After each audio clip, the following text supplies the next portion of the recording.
कहे के बा कि हर हर महादेव की। देखा वीडियो भगई जाना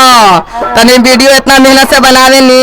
रौरा लाइक शेयर कमेंट जरूर करी हो जा आ जहाँ जहाँ वीडियो जाई आ पूरा वीडियो देखी हो जा। कहे के बा होली के माहौल चलता तो कहे के बा बाबा हरिहर नाथ सोनापुर में होली खेले बाबा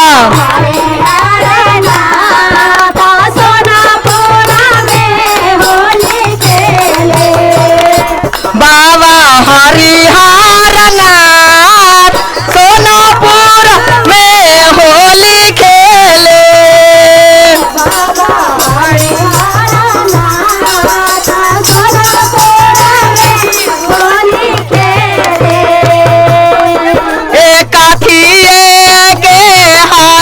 शिवाजी के मंदिलावा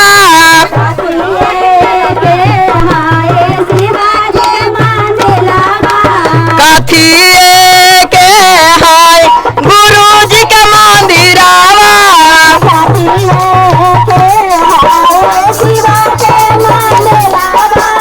कथिए के लगल हई के मार हो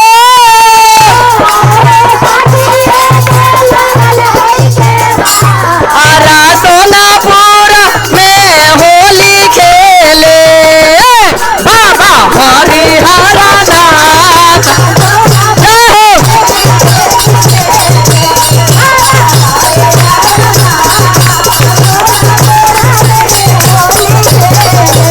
बाबा हरिहर नाथ सोनापुर में होली खेले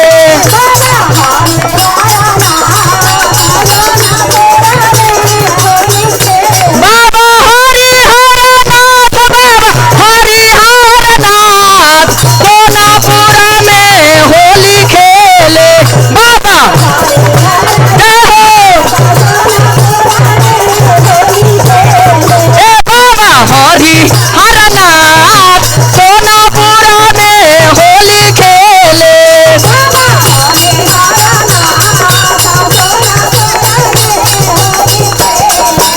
पाथला के हाय शिवजी के मंदिरावा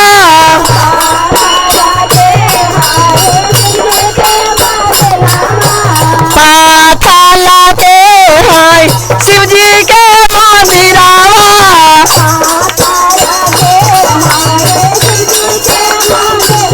चांदन के लगल हई के मार हो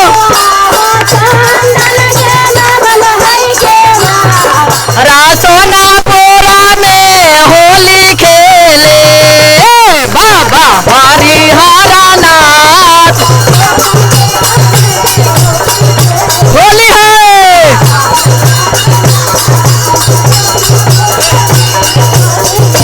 बाबा हरिहर नाथ सोनापुर में होली खेले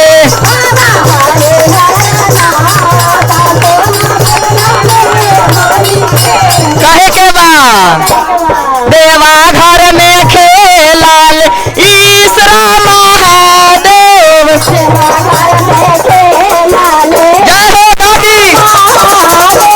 देवा घर में खेलाल ईश्वर महादेव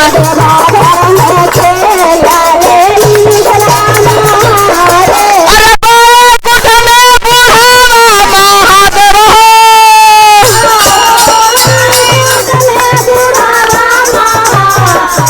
सोनापुर में होली खेले बाबा हरिहर नाथ झूम के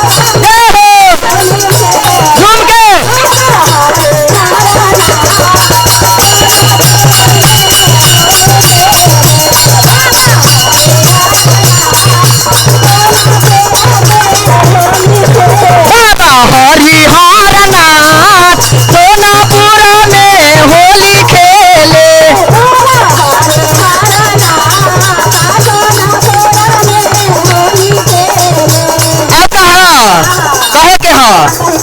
कहे के हाँ और कवना भाव में कहे के बा गाया